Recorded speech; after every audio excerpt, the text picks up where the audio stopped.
నమస్తే, welcome to hit TV. ఈ రోజు మనతో పాటు ప్రముఖ ఆధ్యాత్మికవేత్త, లైఫ్ కోచ్, అలాగే ఆస్ట్రాలజర్ ఆర్బి సుధా గారు మనతో పాటు ఉన్నారు. వారితో మాట్లాడి అనేక విషయాలు తెలుసుకునే ప్రయత్నం చేద్దాం.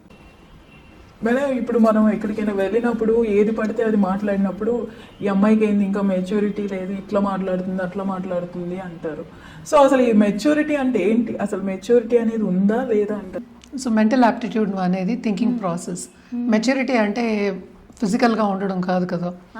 సో మెంటల్ యాప్టిట్యూడ్ ఉండాలంటే ఏంటి? Matured in your way of thinking is what we look at.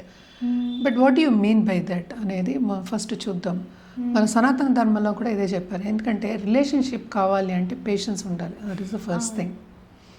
And ఏది పడితే అది మాట్లాడుతుంది అంటే కనుక స్ట్రైట్ ఫార్వర్డ్ పీపుల్ కూడా మాట్లాడతారు. ఓకే, సో ఎందుకు మనకి నచ్చట్లేదు అని మనం ఫస్ట్ చూసుకోవాలి. తను ఎలా ఉండాలనుకుందో తను అలా ఉంది, అది మనకి నచ్చట్లా యువతల వాళ్ళకి. Correct.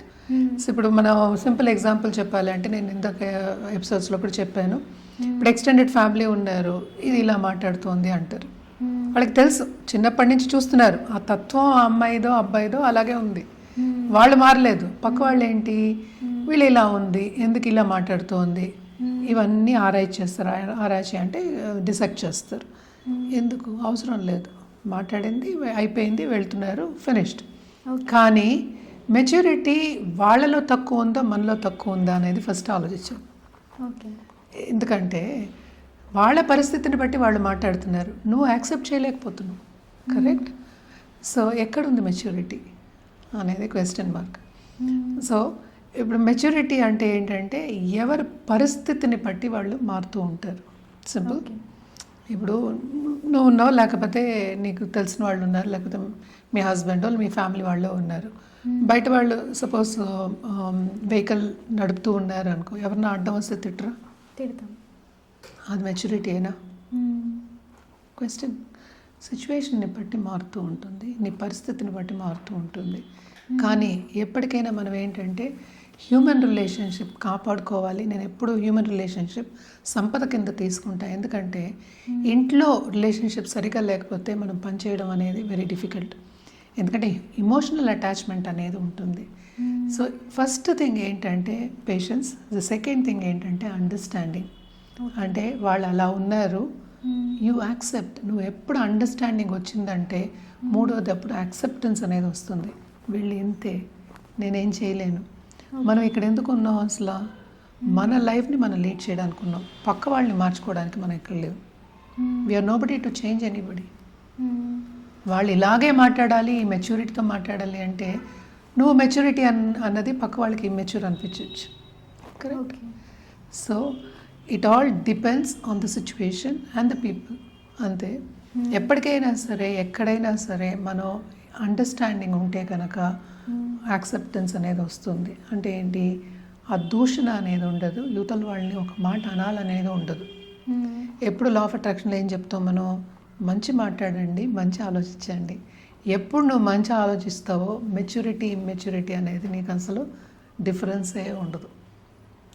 They are like that, that person is like that. So you talk to her or him and he is like that, he is not going to change. నువ్వు ఎన్నిసార్లు చెప్తే వాళ్ళు చేంజ్ అవుతారు? నీ పిల్లలే నేను చేంజ్ అవ్వరు, ఇక్కడ వాళ్ళు చేంజ్ అవ్వరు. సో యువతల వాళ్ళని మనం చేంజ్ చేసుకుని ఏం రాదు. ఎప్పటికైనా సరే మనని మనం చేంజ్ చేసుకోవాలి అనేది మోస్ట్ ఇంపార్టెంట్. సో మనకి ప్రీవియస్గా కూడా పూర్వం అంటే ఏంటి, ప్రీవియస్ జనరేషన్ అనుకుందాము. వాళ్ళు ఏమనుకునేవాళ్ళు, పెళ్ళి ఇదివరకు ఏంటి 10 ఏళ్ళకే చేసేవాళ్ళు, అంతకుముందు 5 ఏళ్ళకి చేసేవాళ్ళు, 5 ఇయర్స్కి చేసేవాళ్ళు. తర్వాత అది 8 అయింది, తర్వాత 10 అయింది, తర్వాత 14 అయింది, తర్వాత 18 అయింది, తర్వాత 21 అయింది. సో ఏంటి, which is the maturity age then? తెలియదు ఎవరికి. సో జనరల్గా మెచ్యూరిటీ అంటే ఏంటంటే అందరినీ కలుపుకోవడం అనేది మన లా ఆఫ్ అట్రాక్షన్లో చెప్తాం. అండ్ ఒక ఏజ్ వచ్చిన తర్వాత పెళ్ళి ఎందుకు చేస్తారు అంటే ఇట్ ఈస్ బికాస్ వాళ్ళకి ఫీలింగ్స్ కానీ ఇమోషన్స్ కానీ ఆ కంట్రోల్లో ఉంటే అండ్ ద సేమ్ టైం ఈజీగా అండర్స్టాండింగ్ అనేది పెరుగుతుంది. ఎందుకంటే కలిసి పెరిగిన వాళ్ళకి, కలిసి పెరగకుండా అంటే దూరంగా పెరిగిన వాళ్ళకి తేడాలు ఉంటాయి. మన సిబ్లింగ్స్ని మనం తీసుకుందాం, బ్రదర్స్ అండ్ సిస్టర్స్నే తీసుకుందాం. ఎప్పుడు కలిసి పెరిగిన వాళ్ళు వేరేలా ఉంటారు, దూరంగా పెరిగిన వాళ్ళు డిఫరెంట్గా ఉంటారు. సో అందుకనే ఏంటంటే మన సనాతన ధర్మంలో ఫస్ట్ మనకి పెట్టింది కూడా ఇప్పుడు 10 years కానీ 14 years కానీ అది ఒక పద్ధతి కింద ఉంటుంది. వాళ్ళతో అలవాటు అవుతుంది. ఏదైనా సరే ఏంటి మనకి అలవాటు అవ్వాలి. కరెక్ట్. అండ్ హ్యాబిచ్యుయేట్ అండ్ అదే చెప్తాం మనకి ఏంటంటే మన ఎవ్రీడే మనం ఏం చేస్తున్నామో చేష్టలు అంటే మన ఎక్స్పీరియన్స్ కానీ మన హ్యాబిట్స్ కానీ అదే కంటిన్యూ అవుతుంది లైఫ్ అంతా. సో హ్యాబిచ్యుయేట్ చేయడానికి చెప్పారు. ఇప్పుడు చేయాలి అంటలేదు నేను. ఇదివరకు ఎందుకు చేసేవాళ్ళు, అప్పుడు చదువుకునేవాళ్ళు కాదు లేడీస్, బయటకు ఉద్యోగం చేసేవాళ్ళు కాదు. సో ఇంట్లో పిల్లల్ని చూసుకోవాలి, వాళ్ళ ఇల్లు కాపాడుకోవాలి, అందరినీ చూసుకోవాలి, రిలేటివ్స్ని అని చెప్పి ఇది చేసేవాళ్ళు. కానీ ఇప్పుడు ఏంటంటే అందరూ చదువుకుంటున్నారు, అందరికీ డబ్బు ఉంది, అంటే డబ్బు ఇన్ ద సెన్స్ సంపాదించుకుంటున్నారు. ఏదో విడివిడిగా ఇప్పుడు ఒక ఫ్లాట్లో సింగిల్ బెడ్రూమ్ ఫ్లాట్లోనే విడిగా కూడా ఉండగలరు. మన యుఎస్ కానీ లేకపోతే మన యూరోప్ కానీ వేరే వెస్ట్రన్ కంట్రీస్ చూస్తే అదే పరిస్థితి. కానీ ఏంటి ఇక్కడ సత్సంబంధాలు లేవు కదా. ఆమె ఏం చేస్తుందో మదర్కి తెలియదు, మదర్ ఏం చేస్తుందో వాళ్ళకి తెలియదు, ఇంకోళ్ళు ఏం చేస్తున్నా ఏదైనా ఫోన్ చేసి ఒంట్లో బాగాలేనప్పుడు మెడికల్ సర్వీసెస్కి ఫోన్ చేయడం తప్ప ఏమి చేయం. మనకు అలాంటి సిస్టమ్ కాదు. మన సనాతన ధర్మంలో ఏంటంటే ఫ్యామిలీ అనేది ఒక సిస్టమ్ కింద మనం తీసుకొచ్చాం. అదొకటి కాకుండా పిల్లల్ని పెంచే విధం కూడా పెద్దవాళ్ళు కూడా చెప్పేవాళ్ళు, హెల్ప్ చేసేవాళ్ళు, నోటీస్ చేసేవాళ్ళు. మనం as a mother and father మనం చాలా మిస్ చేస్తాం. వాళ్ళు ఎలా ఉన్నారు ఏంటి, సీక్రెటివ్గా ఉన్నా ఎలా ఉన్నారు అవన్నీ చేస్తాం. సో మెచ్యూరిటీ ఎప్పటికైనా సరే నేను చెప్పేది ఏంటంటే కలుపుకోవడంలో ఉంది, విడదీసంలో లేదు. సో ఎవరో ఒక అమ్మాయి అనుకుందాం, లేకపోతే మాట్లాడారు ఇందాక అన్నట్టు, వాళ్ళు మాట్లాడినప్పుడు ఏంటి కొంతవరకు వదిలేయచ్చు కదా. ఇప్పుడు మనం ఏంటి రియాక్ట్ అవుతున్నాం. ఆ రియాక్షన్ ఇస్ నాట్ గుడ్ యాక్చువల్గా. అంటే ఏంటి వాళ్ళు చెప్పిందంతా మనం మనసుకి తీసుకుంటున్నాము, మనం థాట్ ప్రాసెస్కి తీసుకుంటున్నాం. రేపు వెళ్ళి ఇంకోళ్ళకి చెప్తాం కూడా. ఇది అదొక థ్రెడ్ అవుతుంది, అది అందరికీ వెళ్ళిపోతుంది గాసిప్ కింద. సో గాసిప్ చేస్తే ఎవరికి ఏమొస్తుంది, మనకే కదా. ఇప్పుడు మాట్లాడినామే బాగానే ఉంది అనుకుందాం, మనమే కదా ఇక్కడ ఇబ్బంది పడేది. ఒక మాట యువతల వాళ్ళు అన్నారు అన్నప్పుడు సన్నిహితులైతే మనం బాధపడతాం. అదే తెలియని వాళ్ళని పోరా అనుకుంటూ వెళ్ళిపోతూనే ఉంటాం. సింపుల్. అంటే ఆ ఎమోషనల్ బాండ్ ఉన్నప్పుడే మనకి ప్రాబ్లమ్స్ అనేవి ఎక్కువ వస్తాయి. సో సపోజ్ ఎవరో ఒకళ్ళు ఈమె ఎలా మాట్లాడుతుంది, ఆమె ఎలా మాట్లాడుతుంది అంటే వాళ్ళ పరిస్థితిని బట్టి వాళ్ళు మాట్లాడుతున్నారు, వాళ్ళ నేచర్ అది. ఇప్పుడు దూషించారు యువతల వాళ్ళని అంటే ఎస్, ఎదురు తిరిగి చెప్పాలి, తప్పక చెప్పచ్చు. బ్యాడ్ ఇవి చెప్తే బ్యాడ్ ఉంటే. కానీ ఎవరో ఏదో మాట్లాడారు, దీని గురించి ఇలా మాట్లాడారు, దాని గురించి అలా మాట్లాడారు అంటే వదిలేయడమే. మెచ్యూరిటీ లేదు అనడానికి మనం ఎవరో, వీఆర్ నోబడీ. అంటే స్ట్రైట్ ఫార్వర్డ్గా మాట్లాడితే కూడా మెచ్యూరిటీ లేదు అనేస్తారు సింపుల్గా. Correct, I totally agree. చాలామంది అంటూ ఉంటారు. బట్ ఏంటంటే మనం పట్టించుకోకుండా ముందుకు వెళ్ళాలి. ఏంటంటే అది యూనివర్స్కి వదిలేయాలి అంతే. మనం we are true to our self. మనకి సెల్ఫ్ కాన్ఫిడెన్స్ ఉందా, మనకి సెల్ఫ్ ఎస్టీమ్ ఉందా, ముందుకు వెళ్తున్నావా, మనం వెళ్ళి మనం సాధిస్తావా అంతే. అందుకని ఎప్పటికైనా సరే చెప్తూ ఉంటారు, సక్సెస్ విల్ టాక్, మనం మాట్లాడక్కర్లా. Success will tell the situation, will change the situation. So ఎప్పటికైనా సరే ఎవరన్నారు వీళ్ళన్నారు, ఇప్పుడు ఈ మధ్యలో చాలా కామన్ అయిపోయింది. ఎందుకంటే ఇన్స్టాలో చూస్తున్నాము, ఎక్స్లో చూస్తాము, కొట్టుకోవడం అనేది చాలా జరుగుతుంది. సో ఎవరికి మెచ్యూరిటీ అనిపించేది ఇంకోళ్ళకి ఇమ్మెచ్యూర్ అనే అనిపిస్తుంది. అది ఒక్కొక్కళ్ళ తత్వం, అంటే ఒక్కొక్క థింకింగ్ ప్రాసెస్, థాట్ ప్రాసెస్. ఇంత థాట్ ప్రాసెస్ని మనం ఎక్కడ సాటిస్ఫై చేయగలం? అందుకని ఎప్పటికైనా సరే మనకి మనం ట్రూగా ఉన్నామా, అంటే మనకి యువతల వాళ్ళని దూషించకుండా మనం ముందుకెళ్తున్నామా, మన పని మనం చేస్తున్నామా. డైవర్షన్స్ ఇవన్నీ మనకి, ఈ మాటలన్నీ. సో డైవర్షన్ దగ్గరికి వెళ్ళకుండా మన పని మనం చేసుకుందాం. Nothing talks like success. So I want be successful in life అని ఎప్పుడు ముందుకెళ్తాము. ఇవన్నీ సెకండరీ అయిపోతాయి. చాలా మంది వాళ్ళు ఏమంటారు వీళ్ళు ఏమంటారు అనుకుంటూనే ఉంటారు. అనుకోవడం కరెక్ట్ అంటారు? అసలు అవసరం లేదంటాను. అదే చెప్తున్నాను నేను. సెల్ఫ్ ఉంటే చాలు. ఇప్పటికీ ఎప్పటికైనా నేను అందరికీ ఇదే చెప్తూ ఉంటాను. ఎవరో ఒకళ్ళు నేను తిట్టకుండా, కొట్టకుండా, సరే కొట్టడం పక్కన పెడదాము, తిట్టకుండా, లేకపోతే నేను సరి చేయకుండా, లేకపోతే ఏదో ఒక గొడవ అవ్వకుండా నువ్వు ఎలా పెరిగావు? అది ఫ్రెండ్స్ అవ్వచ్చు, ఫ్యామిలీ అవ్వచ్చు, ఇంకోటి అవ్వచ్చు.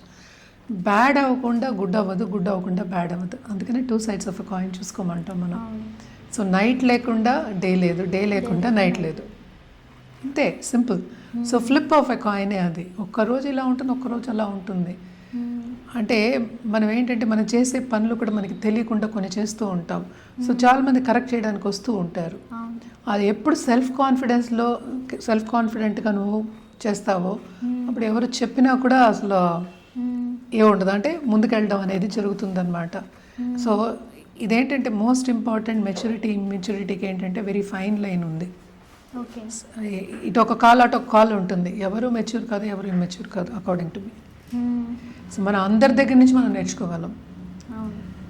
ఇలా ఉండకూడదని నేర్చుకోవచ్చు కదా, ఇలా గాసిప్ చేయకూడదని నేర్చుకోవచ్చు కదా, అది నేర్చుకోరు. సో ఎప్పటికైనా లా ఆఫ్ అట్రాక్షన్లో మనం చెప్పేది ఇందాక నుంచి నేను అదే చెప్తున్నాను. ఎప్పుడైనా మంచి ఆలోచించమంటాము, మంచిగా ఉండమని చెప్తాం. ఎవరో మాట్లాడుతున్నారంటే ఇప్పుడు బయట కుక్కలు మురుగుతూనే ఉంటాయి, వెళ్తున్నప్పుడు కారు వెనకాల పడుతూ ఉంటాయి, కానీ ఆపేసి వాళ్ళని మురుగుతాం వెనక్కి తిరిగి చేయం కదా, వదిలేయడమే. అంటే కొంతవరకే ఏంటంటే మన గోల్ని మనం ముందుకు తీసుకెళ్ళడం అనేది ఇంపార్టెంట్ లైఫ్లో. మన పర్పస్ తెలుసుకోవడం ఇంపార్టెంట్. చుట్టుపక్కల వాళ్ళు ఎవరు హెల్ప్ చేస్తారో, అందుకనే ఎప్పుడు చెప్తూ ఉంటారు ఫ్రెండ్స్ అనేది వెరీ ఇంపార్టెంట్. ఫ్రెండ్స్ సర్కిల్ కానీ మన ఇన్నర్ సర్కిల్ కానీ వెరీ ఇంపార్టెంట్. వాళ్ళు ఎలా ఉంటే మనం కూడా అలాగే ఉంటాం అనేది వెరీ అంటే అది మనకి చెప్తూ ఉంటాం లా ఆఫ్ అట్రాక్షన్లో కూడా. అందుకనే ఎప్పటికైనా సరే ఇప్పుడు బిజినెస్ చేయాలి అంటే ఆల్రెడీ కింద నుంచి పైకి వచ్చిన వాళ్ళ ఎక్స్పీరియన్స్ వినమని చెప్తాం.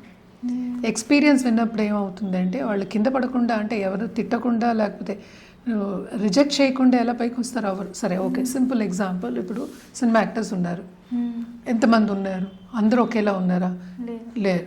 హీరోస్ ఉన్నారు, హీరోస్ అందరూ తెల్లగా ఉన్నారా? లేరు.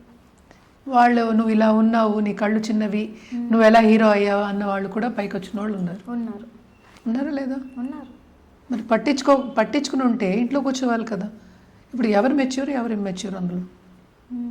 సో ఏదైనా సరే మన గోల్ని మనం ఎప్పటికైనా సరే కంటి ముందు పెట్టుకుని, అంటే దాని మీద ధ్యాస పెట్టుకుని ముందుకెళ్తాము, తప్పక మన గోల్ని మనం సాధిస్తాం. లైఫ్ అనేది ఏంటంటే మన బర్త్ కూడా మనం విడిగానే తీసుకుంటాం, పోయేటప్పుడు కూడా విడిగానే పోతాం. ఏమి తీసుకెళ్ళేది లేదు ఎక్సెప్ట్ అవర్ థాట్స్ అండ్ మనం చేసిన మంచి. సో ఎప్పటికైనా మంచి చేయడంలో తప్పేంటి, మంచిగా మాట్లాడడంలో తప్పేంటి, ఇంకోళ్ళని ఎందుకు దూషించాలి, అసలు అవసరం ఏంటి అనేది క్వశ్చన్ మార్క్. సో జనరల్గా ఏంటంటే మనకి ఇవన్నీ ఈ అమ్మాయి ఇలా మాట్లాడింది, ఆ అమ్మాయి ఇప్పుడు స్కూళ్ళల్లో కూడా చేస్తూ ఉంటారు గాసిప్. ఇవన్నీ అనవసరం అంటాను నేను. కంట్రోల్ చేయడం కష్టమే, ఫస్ట్ చాలా కష్టంగా ఉంటుంది. ఇది కూడా ఒక అలవాటే కదా, హ్యాబిట్ మార్చుకోవడమే. మార్చుకుని ముందుకు వెళ్తే సరిపోతుంది అంతే. అంటే ఏంటి, దీనికే అన్నీ తెలిసినట్టు మాట్లాడుతుంది అన్నట్టు కూడా అంటూ ఉంటారు. అంటే నాకేం తెలుసు, యువతుల వాళ్ళకి ఏం తెలుసు, తెలీదు కదా. You're judging, right? So don't judge people. That's the first thing I would say. Then next is కొంతవరకు పట్టు విడుపు అనేది ఉండాలి. ఎందుకు నీకు అది ఒక దీని కింద తీసుకుంటున్నా, you're taking it your heart and taking it your thoughts. అంటే ఏంటి, నీకు ఎందుకో అది ఎఫెక్ట్ అయింది. సో నువ్వు సరిదిద్దుకోవాలి, నిన్ను నువ్వు సరిదిద్దుకోవాలి. ఎందుకని నువ్వు ఎఫెక్ట్ అవుతున్నావు బై దోస్ వర్డ్స్? కరెక్ట్. ఎందుకు ఎఫెక్ట్ అవ్వాలి? తన పని తండ్రి, నా పని నాది అనుకుంటే సరిపోలే. సో అలా అనుకుని ముందుకెళ్ళి మన గోల్ మీద ధ్యాస పెట్టుకుని ముందుకెళ్తే, మన పర్పస్ ఆఫ్ లైఫ్ మనకు తెలుసుకుంటే కనుక తప్పక ఏంటంటే మన లైఫ్ సార్థకం అవుతుంది, మనం హ్యాపీగా ఉంటాం. పక్క వాళ్ళ సంగతి కొంచెం వదిలేయాలి. ఇప్పుడు పాలిటీషియన్స్ ఉన్నారు, ఉమ్మిన వాళ్ళు, మొహం మీద ఉమ్మిన వాళ్ళు ఉంటారు, చెప్పు కొట్టిన వాళ్ళు ఉంటారు, టొమాటో వేసిన వాళ్ళు ఉంటారు, రాళ్ళు వేసిన వాళ్ళు ఉంటారు, బాటిల్స్ వేసిన వాళ్ళు ఉంటారు. అందుకని మానేసి ఇంట్లో కూర్చోట్లేదు కదా. ఎవరి కన్విక్షన్స్ వాళ్ళది, ఎవరి గోల్ వాళ్ళది, ఎవరి లైఫ్ వాళ్ళది. సో అందరినీ మనం పట్టించుకున్నామంటే ఏ పని మనం చేయలేము. We can't satisfy everybody, we have to satisfy our self. అందుకని ఇంకోళ్ళని కొట్టమనట్లే, ఇంకోళ్ళని దూషించమనట్లే. లా ఆఫ్ అట్రాక్షన్లో ఏం చెప్పాం, మంచి చేయండి అని చెప్పాం, మంచిగా ఆలోచించమని చెప్పాం, పాజిటివ్గా ఉండమని చెప్పాం. మీ సక్సెస్ మీరు పాజిటివ్గా ఉండి మీరు మంచి వేలో. Nothing speaks loudly as success. నువ్వు లౌడ్గా నువ్వు మాట్లాడక్కర్లా, సక్సెసే మాట్లాడుతుంది. సో సక్సెస్ మీద ధ్యాస పెట్టు.